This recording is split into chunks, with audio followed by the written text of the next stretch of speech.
Hello students, હું પ્રથા Nanavati Saraswat international academy તરફથી આપણે ધોરણ 8નું ગણિત ભણી રહ્યા છીએ.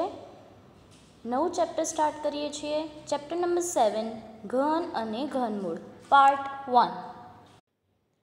વિદ્યાર્થીઓ ધ્યાન આપજો. ચેપ્ટર નંબર 7 ઘન અને ઘનમૂળ. સૌપ્રથમ આપણે આપણો પ્રથમ શબ્દ ચેપ્ટરનો જે છે ઘન, એનાથી સ્ટાર્ટ કરીએ. ઘન એટલે શું? આપણને ખબર છે કે આ આકારને આપણે ચોરસ કહીએ છીએ, જેની બધી બાજુઓ સમાન હોય અને તેના બધા જ ખૂણાઓ કેવા હોય? 90 અંશ હોય, કાટખૂણા હોય, બરાબર. અને આપણે દ્વિપરિમાણીય કહીએ. દ્વિપરિમાણીય એટલે શું? જે લંબાઈ અને પહોળાઈ ફક્ત આ બે જ વસ્તુ દર્શાવે. હવે ઘન એ ત્રિપરિમાણીય આકાર છે. શું છે? ત્રિપરિમાણીય આકાર. ધ્યાન આપજો.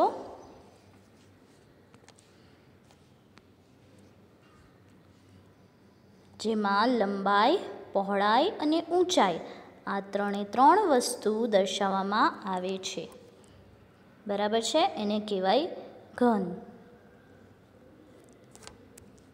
જે તમને અહીંયા આપ્યું છે, દર્શાવ્યું છે, તમે જોઈ શકો છો કે આને ઘન કહેવાય, બરાબર છે. હવે આપણે જે ચેપ્ટરમાં ઘન અને ઘનમૂળ આ જે શબ્દો છે એનો અર્થ આ શબ્દથી શરૂઆત કરીએ. આને કહેવાય ઘન. હવે આ ફક્ત એક ઘન છે, બરાબર. આવા હું બે ઘનનું જૂથ લઉં. અહીંયા ધ્યાન આપો. આ છે અહીંયા બે ઘન, અહીંયા બે ઘન, જેમાં લંબાઈ, પહોળાઈ અને ઊંચાઈ ત્રણેયમાં બે ઘન તમે જોઈ શકો છો. અહીંયા બે ઘન છે, અહીંયા પણ બે ઘન છે અને અહીંયા પણ બે ઘન છે. ત્યારે આપણું આખું જે મોટું ઘન બને છે એમાં કુલ કેટલા ઘનો હોય કહી શકો? 8 ઘન હોય. હા, કેમ કે 2 લંબાઈના ગુણ્યા 2 પહોળાઈના ગુણ્યા 2 ઊંચાઈના, એટલે કુલ કેટલા ઘનો થયા? 8. નાના નાના 8 ઘન બનીને મોટું ઘન બને છે. હવે જો આ બેના બદલે હું 3 લઉં તો શું થાય વિદ્યાર્થીઓ? તો શું થાય? ધ્યાન આપજો.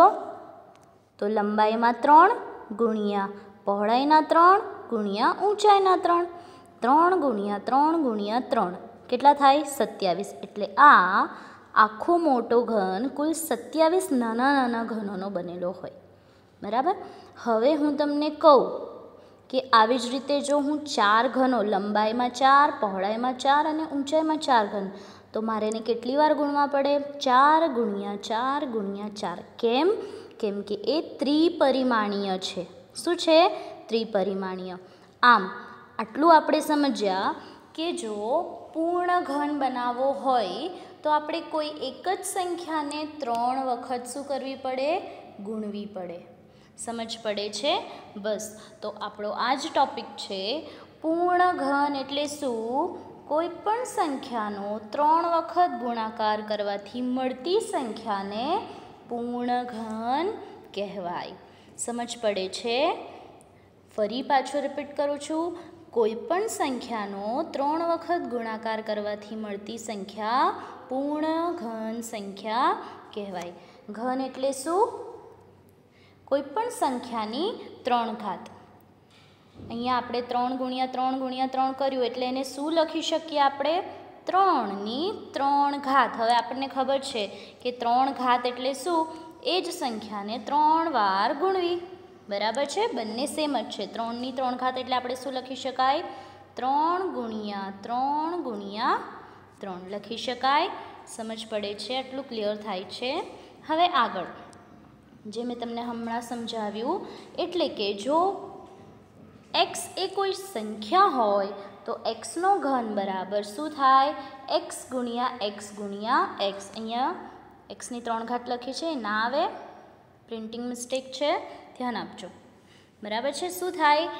xની 3 ઘાત બરાબર x ગુણ્યા x ગુણ્યા x. ક્લિયર થાય છે? આગળ બીજી રીતે કહું તો કોઈ પૂર્ણ સંખ્યા x માટે પૂર્ણ સંખ્યા x માટે x બરાબર mની 3 ઘાત હોય તો x એ પૂર્ણ ઘન સંખ્યા કહેવાય. એટલે કે મેં તમને હમણાં કીધું 3નો ઘન બરાબર 3 ગુણ્યા 3 ગુણ્યા 3 બરાબર શું થાય 27. તો 27 એ કોનો ઘન છે? 3નો ઘન છે. માટે 27ને શું કહેવાય વિદ્યાર્થીઓ? પૂર્ણ ઘન સંખ્યા કહેવાય. શું કહેવાય? પૂર્ણ ઘન સંખ્યા કહેવાય. જે સંખ્યા કોઈ એક સંખ્યાનો ઘન થતો હોય. 27 એ કોનો ઘન છે? 3નો ઘન છે. માટે 27ને શું કહેવાય? પૂર્ણ ઘન સંખ્યા કહેવાય. અને 3નો ઘન શું થાય? 27. આ બંનેના રિલેશનમાં ખબર પડે છે. 3નો ઘન 27 થાય અને 27 એ 3નો ઘન છે. માટે 27ને શું કહેવાય? પૂર્ણ ઘન સંખ્યા કહેવાય. ક્લિયર થાય છે? આગળ કોઈ એકી સંખ્યાનો ઘન એકી સંખ્યા જ મળે. આ બધું જ આપણે આગળ હું તમને બતાવીશ. યાદ રાખો અત્યારે શું જ કહું છું. કોઈ એકી સંખ્યાનો ઘન કરીએ તો જે આપણને સંખ્યા મળે એ એકી જ હોય. જેમ કે એકનો ઘન એટલે 1 ગુણ્યા 1 ગુણ્યા 1 કેટલા થાય? 1. આ પણ એકી સંખ્યા, આ પણ એકી સંખ્યા. હવે બીજી એકી સંખ્યા લઈએ 3. તો 3નો ઘન હમણાં જ જોયું 27. તો 27 પણ એકી સંખ્યા અને 3 પણ એકી સંખ્યા. આગળ 5 લઈએ. 5 પણ એકી સંખ્યા છે. તો 5નો ઘન બરાબર આપણને ખબર છે 5 ગુણ્યા 5 25, 25 ગુણ્યા 5 125. 125 પણ શું છે વિદ્યાર્થીઓ? પૂર્ણ ઘન સંખ્યા છે. ક્લિયર? માટે કોઈ એકી સંખ્યાનો ઘન કરીએ તો મળતી સંખ્યા એકી જ હશે. ક્લિયર? કોઈ બેકી સંખ્યાનો ઘન બેકી સંખ્યા જ મળે. જેમ કે 2નો ઘન 2 ગુણ્યા 2 4, 4 ગુણ્યા 2 8. ક્લિયર થાય છે? ધ્યાન આપો. 2નો ઘન શું થાય? 2 ગુણ્યા 2 ગુણ્યા 2. 2 ગુણ્યા 2 4 અને 4 ગુણ્યા 2 8. માટે 2નો ઘન શું થાય? 8. 2 પણ બેકી સંખ્યા, 8 પણ બેકી સંખ્યા. સમજ પડે છે? આગળ 4 લઈએ તો 4નો ઘન બરાબર 4 ગુણ્યા 4 ગુણ્યા 4 શું થાય? 4. 4 4 16. 16 ગુણ્યા 4 64. ખબર પડે છે? 4 ગુણ્યા 4 16 અને 16 ગુણ્યા બીજા 4 એટલે 64. તો 64 એ પણ શું છે? બેકી સંખ્યા જ છે. આમ બેકી સંખ્યાનો ઘન બેકી સંખ્યા જ મળે. હવે ઇમ્પોર્ટન્ટ વસ્તુ આવે છે, ધ્યાન આપજો. અત્યાર સુધી આપણે જેના ઘન કર્યા એ બધી કેવી સંખ્યા હતી? ધન સંખ્યા હતી. કોઈ પણ ધન સંખ્યાનો ઘન ધન જ મળે. એટલે કે પોઝિટિવ નંબરનો ઘન કરતાં એ પોઝિટિવ નંબર જ મળે. જેમ કે અત્યાર સુધી આપણે કરતા હતા. આપણને ખબર છે પ્લસ ગુણ્યા પ્લસ પ્લસ જ થાય. 1 ગુણ્યા 1 ગુણ્યા 1 બરાબર 1 જ થાય. બરાબર? બધી ધન સંખ્યાનો ઘન કરતાં ધન જ સંખ્યા મળે. પરંતુ આના પછીનો જે પોઈન્ટ છે ઇમ્પોર્ટન્ટ છે. શું છે? કોઈ ઋણ સંખ્યાનો ઘન કરતાં ઋણ સંખ્યા જ મળે. ચલો ધારો કે આપણે અહીંયા લઈએ -1નો ઘન. -1નો ઘન કરીએ તો -1 ગુણ્યા -1 ગુણ્યા -1. વિદ્યાર્થીઓ આપણને ખબર છે કે 1 ગુણ્યા 1 ગુણ્યા 1 એક જ થાય. પરંતુ ઓછા ગુણ્યા ઓછા, ધ્યાન આપજો, વચ્ચે રિલેશન કયું છે? ગુણાકારનું છે. ઓછા ગુણ્યા ઓછા વત્તા થઈ જાય અને વત્તા ગુણ્યા ઓછા ફરી પાછું શું થઈ જાય? ઓછા થઈ જાય. એટલે આપણો જવાબ કેવો થઈ જાય? ઋણ. જ્યારે ઋણ સંખ્યાનો ઘન કરીએ ત્યારે જવાબ ઋણ જ મળે. એવી જ રીતે હું તમને બીજું ઉદાહરણ આપું. ધ્યાન આપજો. આપણે લઈએ -2નો ઘન. તો -2 ગુણ્યા -2 ગુણ્યા -2. ચલો 2 દુ 4, 4 દુ 8. પરંતુ ઓછા વત્તા એટલે કે ઓછા ગુણ્યા ઓછા વત્તા અને વત્તા ગુણ્યા ઓછા ફરી પાછું ઓછા. એટલે આપણો જવાબ શેમાં આવશે? ઋણ. ક્લિયર? ખબર પડે છે વિદ્યાર્થીઓ? હવે આપણે કેટલીક સંખ્યા અને તેના ઘન જોશું. ધ્યાન આપજો. આપણી પ્રથમ સંખ્યા છે 1. 1નો ઘન આપણને ખબર છે શું થાય? 1 જ થાય. 2 તો 2નો ઘન બરાબર 2 દુ 4 અને 4 દુ 8 એટલે 8. આગળ 3. 3નો ઘન 3 ગુણ્યા 3 9, 9 ગુણ્યા 3 27. આગળની સંખ્યા 4. 4નો ઘન શું થાય? 4 4 16, 16 ગુણ્યા 4 64. આગળ 5. 5નો ઘન બરાબર શું થાય? 5 ગુણ્યા 5 25, 25 ગુણ્યા 5 125. આગળ 6. 6નો વર્ગ 36, 36 ગુણ્યા 6 216. 7. 7નો ઘન શું થાય? 7 ગુણ્યા 7 49, 49 ગુણ્યા 7 343. 8. 8નો ઘન શું થાય? 8 ગુણ્યા 8 64, 64 ગુણ્યા 8 512. આગળ 9. 9નું ઘન શું થાય? 9 ગુણ્યા 9 81, 81 ગુણ્યા 9 729. અને આગળ લાસ્ટ 10. 10નો ઘન શું થાય? 10 ગુણ્યા 10 ગુણ્યા 10 1000. આપણને ખબર છે બરાબર. હવે 11 થી 20ના ઘન. વિદ્યાર્થીઓ બને ત્યાં સુધી 1 થી 12 સંખ્યાના ઘન યાદ રાખવાના. આગળના 15 સુધી યાદ રહે તો સારામાં સારું, બટ મિનિમમ 12 સુધી યાદ રાખવાના. 13 થી જે તમને ઘન પૂછાય તો તમારે ગણતરી કરીને કરવું પડે, એમાં ભૂલ થવી જોઈએ નહીં. જો તમને યાદ રહી જતું હોય 20 સુધી તો સારામાં સારું, પણ મિનિમમ 12 સુધી તો યાદ રાખવાના જ છે બરાબર. 11. 11નો ઘન શું થાય? 1331. 12. 12નો ઘન શું થાય? 1728. 13. 13નો ઘન શું થાય? 2197. તમને ખબર છે ને શું કરવું પડે? 13નો ઘન એટલે પહેલાં 13 ગુણ્યા 13 કરો, એનો જે જવાબ આવે એનો પાછો ગુણાકાર કોની સાથે કરવાનો? 13 સાથે. એટલું તો શોધતા આવડે ને. હવે ખબર પડે છે ને ઘન એટલે શું? એક જ સંખ્યાને એ જ સંખ્યા વડે 3 વખત ગુણવું બરાબર છે. આગળ 14. 14નો ઘન થાય 2744. 15. 15નો ઘન થાય 3375. 16. 16નો ઘન થાય 4096. હવે 17. 17નો ઘન થાય 4913. 18. 18નો ઘન થાય 5832. 19. 19નો ઘન થાય 6859. અને 20. 20નો ઘન થાય 8000. વિદ્યાર્થીઓ આપણે કંઈક ઉપર વાંચ્યું કે એકી સંખ્યાનો ઘન કરતાં એકી સંખ્યા જ મળે ને બેકી સંખ્યાનો ઘન કરતાં બેકી સંખ્યા જ મળે. જો ઓબ્ઝર્વ કરો 11 એકી સંખ્યા, એનો ઘન 1331. એકી સંખ્યા જ મળી. 13.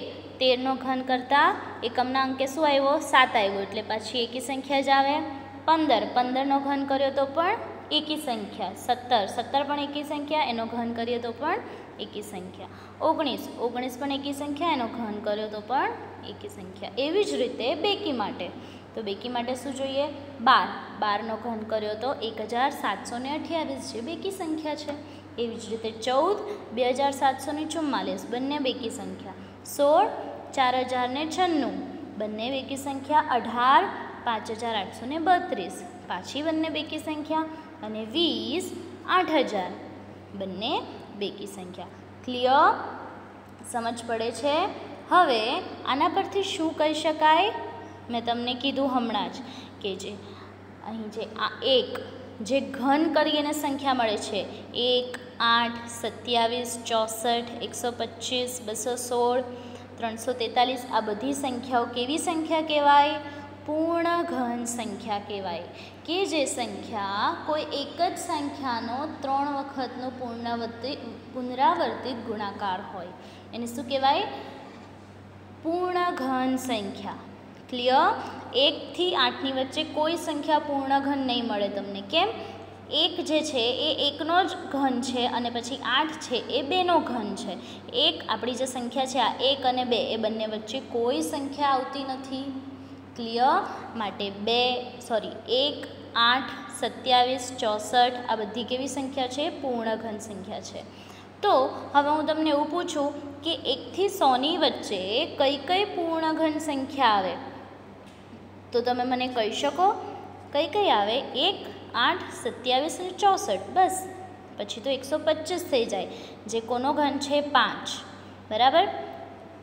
આપણે 1 થી 100ની વચ્ચેની પૂર્ણ ઘન સંખ્યા જ જોવાની છે, તો કઈ કઈ આવે? 1, 8, 27 અને 64, બસ.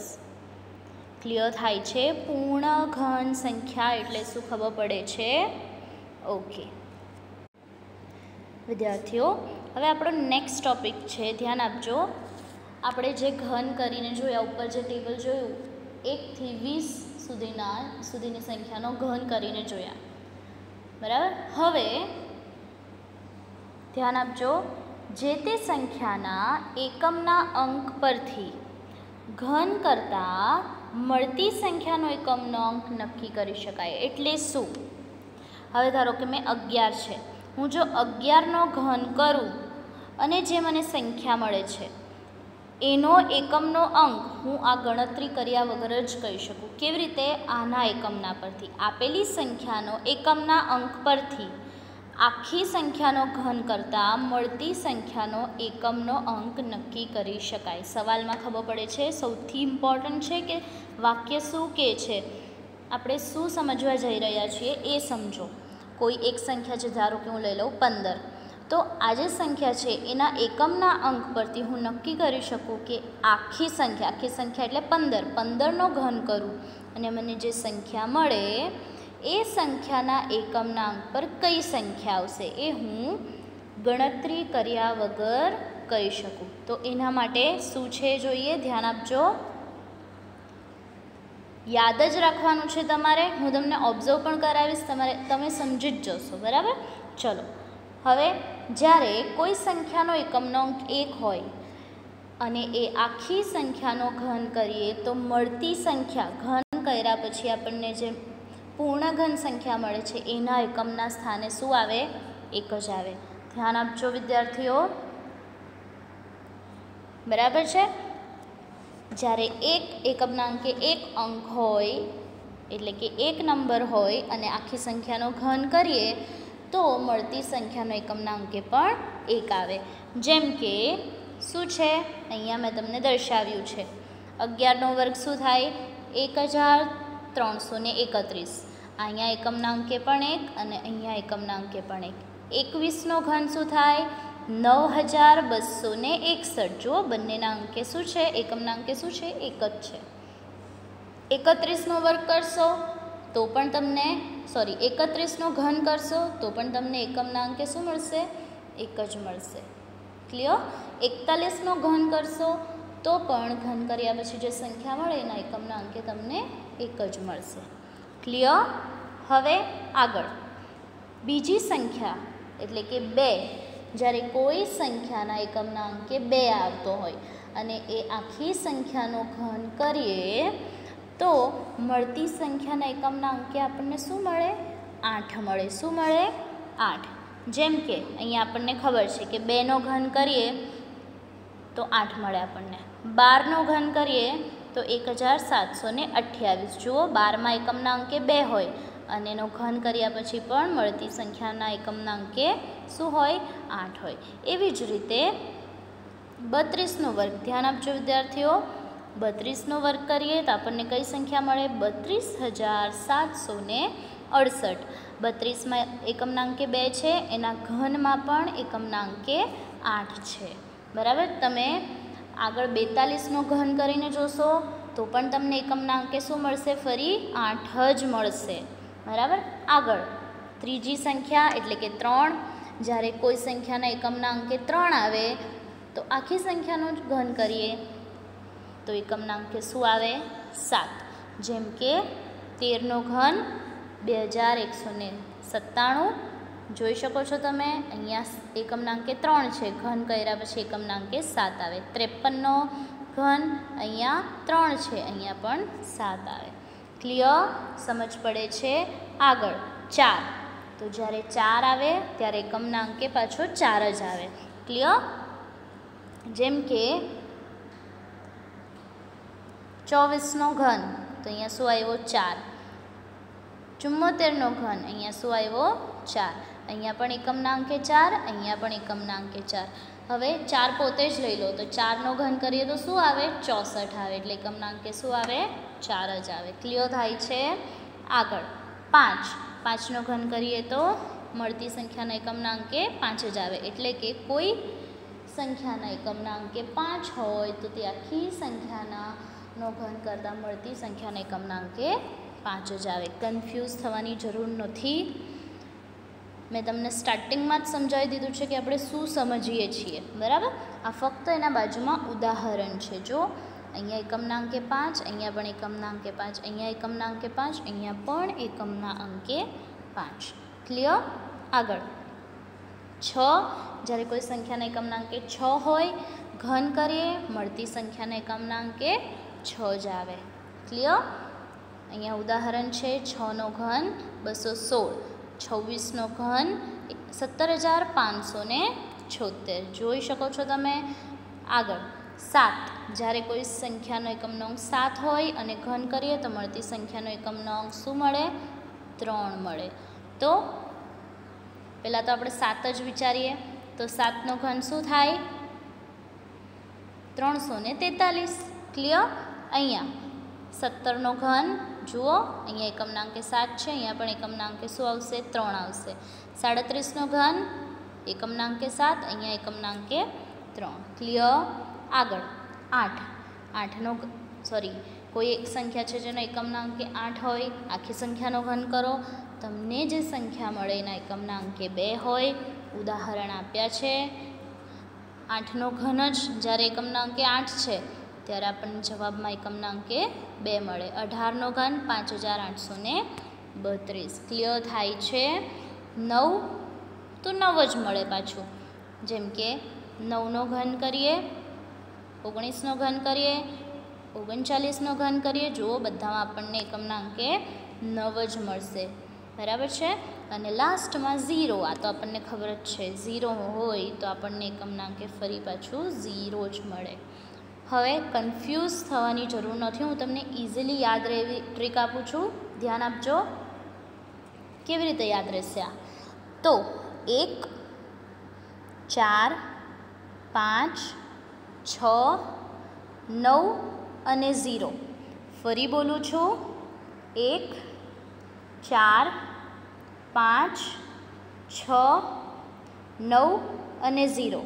જ્યારે કોઈ સંખ્યાના એકમના અંકે આટલી સંખ્યાઓમાંથી એક હશે ત્યારે ઘન કરતાં મળતી સંખ્યાના અંકે તેઓ પોતે જ મળશે. 1 હશે તો 1 જ આવશે, 4 હશે તો 4 જ આવશે, 5 હશે તો 5 જ આવશે, 6 હશે તો 6 જ આવશે, 9 હશે તો 9 જ આવશે અને 0 હશે તો 0 જ આવશે. ક્લિયર? પરંતુ જ્યારે 2, 3, 7, 8 આટલી સંખ્યાઓ હશે ત્યારે શું થશે? ધ્યાન આપજો. 2 હશે ત્યારે 8 આવશે અને 8 હશે ત્યારે 2 આવશે. ક્લિયર? 3 હશે ત્યારે 7 આવશે અને 7 હશે ત્યારે 3 આવશે. આટલું શોર્ટમાં તમારે યાદ રાખવાનું છે. ક્લિયર? કઈ કઈ સંખ્યા? 1, 4, 5, 6, 9 અને 0. જ્યારે આ એકમના અંકે હશે અને આખી સંખ્યાનો ઘન કરશું તો આપણને જે સંખ્યા મળશે એના એકમના અંકે તેઓ પોતે જ હશે. પણ જ્યારે કોઈ સંખ્યાના એકમના અંકે 2 હશે અને ઘન કરશું તો 8 મળશે. કોઈ સંખ્યાના એકમના અંકે 8 હશે ને ઘન કરશું તો મળતી સંખ્યાના એકમના અંકે 2 મળશે. બરાબર? આ બંને એકબીજાને એકમના અંકે મળશે. અને જ્યારે કોઈ સંખ્યાના એકમના અંકે 3 હશે ને ઘન કરશું તો આપણને 7 મળશે એકમના અંકે, અને 7 હશે ત્યારે કોણ મળશે? 3. આટલું ઇઝીલી યાદ રાખવાનું છે. ક્લિયર? વિદ્યાર્થીઓ, ઉપરના કોષ્ટક પરથી જે શીખ્યા આપણે કે કોઈ સંખ્યાનો એકમનો અંક આપણને ખબર હોય તો એ આખી સંખ્યાનો ઘન કરતાં મળતી સંખ્યાનો એકમનો અંક આપણે ગણતરી વગર કહી શકીએ. હવે એના માટે આપણને પ્રયત્ન કરો આપ્યું છે. જોઈએ નીચે આપેલી સંખ્યાના ઘન કરવાથી મળતી સંખ્યાના એકમના અંકો શોધો. તો મેં કોષ્ટક બનાવ્યું છે, ધ્યાન આપજો. તમારે આ જ રીતે નોટમાં લખવાનું છે, નોટબુકમાં લખવાનું છે, બરાબર છે. આવી રીતે કોષ્ટક બનાવો. ક્રમાંક, સંખ્યા, આપેલી સંખ્યાનો એકમનો અંક, આપેલી સંખ્યાનો ઘન કરતાં મળતી સંખ્યાનો એકમનો અંક. ક્લિયર? આવી રીતે કોષ્ટક બનાવો. હવે પહેલું 3331. આ જે આપેલી સંખ્યા છે એનો એકમનો અંક શું છે? 1. 1 હોય અને તો આપણને શું મળે? 1 જ મળે. બહુ વધારે વિચારવાની જરૂર નથી. મેં તમને કીધું છે 1, 4, 5, 6, 9, 0 આટલી સંખ્યા હોય ત્યારે તેઓ પોતે જ મળે. બરાબર છે. આ ઉપર લખી દેવાનું તમને ના યાદ રહેતું હોય તો. 2 હોય ત્યારે 8 મળે, 3 હોય ત્યારે 7 મળે, 7 હોય ત્યારે 3 મળે અને 8 હોય ત્યારે 2 મળે. એટલે એટલી સંખ્યાઓ આમાં નથી લખી. એ તમને એટલું યાદ રહેવું જોઈએ. બરાબર. હવે અહીંયા 8888. અહીંયા 8 છે. શું મળશે? હમણાં ડિસ્કસ કર્યું, 2 મળશે. ક્લિયર? હવે અહીંયા શું છે? 9 છે. તો 9 હોય તો શું મળે? આપેલી સંખ્યાનો એકમના અંકમાં આપણે 9 લખશું. ખબર પડે છે ને? એકમના સ્થાને 9 હોય ત્યારે આપણને ફરી પાછું ઘન કરવાથી મળતી સંખ્યાના એકમના સ્થાને શું મળશે? 9 જ મળશે. હવે દર વખતે હું તમને કહીશ નહીં, તમારે સમજવાનું છે. અહીંયા શું છે? એકમના અંકે 5 છે. તો એ સંખ્યા અહીંયા લખવાની છે. આ આખી સંખ્યાનું ઘન કરતાં મળતી સંખ્યાનો એકમનો અંક શું મળશે? 5 મળશે. ક્લિયર થાય છે? ચલો હવે અહીંયા 4 છે. 4 છે. ઘન કરશું, મળતી સંખ્યાનો એકમનો અંક શું મળશે? 4 જ મળશે. શું આવ્યું હવે અહીંયા? 77. એકમના અંકે શું છે? 7. ઘન કરશું, મળતી સંખ્યાનો એકમના અંકે શું મળશે વિદ્યાર્થીઓ? 3. આ બે જ વસ્તુ યાદ રાખવાનું. 2 અને 8, 3 અને 7. 8, 2, 7, 3. આ બંને એકબીજાના અંકે જ આવશે. ક્લિયર? ચલો આગળ. અહીંયા શું આવ્યું? એકમના સ્થાને 2. 2 આવશે ત્યારે હમણાં જ મેં તમને કીધું શું આવશે? 8. અને અહીંયા શું છે? 3. તો જ્યારે એકમના સ્થાને 3 આવે ત્યારે શું આવે? 7. ક્લિયર થાય છે? અહીંયા આપણો આ ટોપિક પૂરો.